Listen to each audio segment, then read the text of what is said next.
इसमें जो मेरिटोरियस की परिभाषा दी गई है, सबसे पहले the proficiency of sports person will be evaluated on the basis of their participation in the recognised tournament event in the calendar year 2021 से लेकर के 2015 तक, अर्थात 2015 से 21 के बीच में आपने अगर ऐसे इवेंट में पार्टिसिपेट किया है उसके अनुसार वो करेंगे। पहला इवेंट क्या है? पहला इवेंट इसमें दिया है इंटरनेशनल टूर्नामेंट या फिर ओलंपिक या वर्ल्ड चैम्पियनशिप।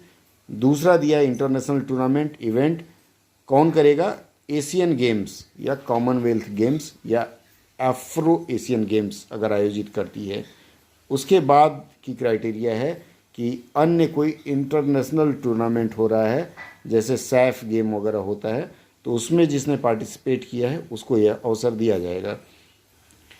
इसके अलावा डोमेस्टिक टूर्नामेंट लिखा हुआ है, अर्थात घरेलू जो टूर्नामेंट होता है उसमें जो लोग पार्टिसिपेट किए हैं, किस तरह के, जो नेशनल लेवल के seniors like national game, national federation game में पार्टिसिपेट करते हैं, उनको माना जाएगा। उसके बाद डोमेस्टिक टूर्नामेंट अर्थात देसी, इसमें भी नेशनल लेवल जूनियर, अर्थात नेशनल लेवल जूनियर और सीनियर आपने खेला हो तो मिलेगा। उसके बाद इंटर यूनिवर्सिटी टूर्नामेंट में आपने पार्टिसिपेट किया है तो भी मिलेगा। उसके बाद नेशनल स्कूल गेम्स होता है, उसमें अगर आपने पार्टिसिपेट किया है तो वो भी मिलेगा। और उसके बाद नेशनल फिजिकल इफ़िशियंसी या ड्राइव सर्टिफिकेट होल्डर्स हैं, इसकी भी एक प्रमाणन होती है। तो अगर आपके पास ये प्रमाण पत्र है तो आप मेरिटोरियस स्पोर्ट्समैन गिने जाएंगे। इसका विवरण एनेक्सर ए में दिया हुआ है इस आवेदन के, तो एनेक्सर ए निकाल करके आप वहाँ देख सकते हैं।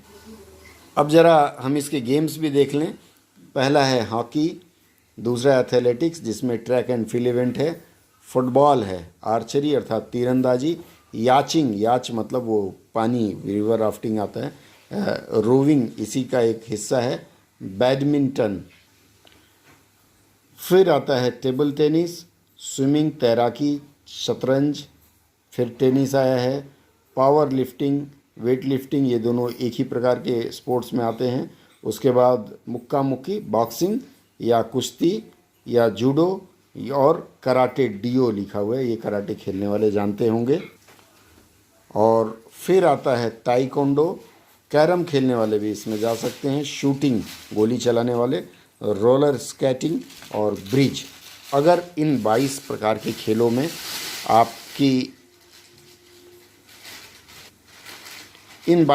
खेलों में अगर आपकी इफ़िशियंसी है, आप इसमें नेशनल या इंटरनेशनल लेवल पर खेले हैं तो आप इसके लिए आवेदन कर सकते हैं। अच्छा, इसमें जो लगाना है आपको सर्टिफिकेट्स, इंटरनेशनल चैम्पियनशिप के लिए अगर आपको सर्टिफिकेट लगाना है, वो secretary of the national federation of the game concern, जो भी गेम खेलते हैं उसके नेशनल फेडरेशन के सेक्रेटरी अगर सर्टिफिकेट देते हैं वही मान्य होगा। राष्ट्रीय कंपटीशन में अगर आप खेले हैं तो उसमें भी नेशनल फेडरेशन या स्टेट एसोसिएशन वो देते हैं। इंटर यूनिवर्सिटी अगर आपने खेला है तो उसमें आपके डीन देते हैं स्पोर्ट्स के।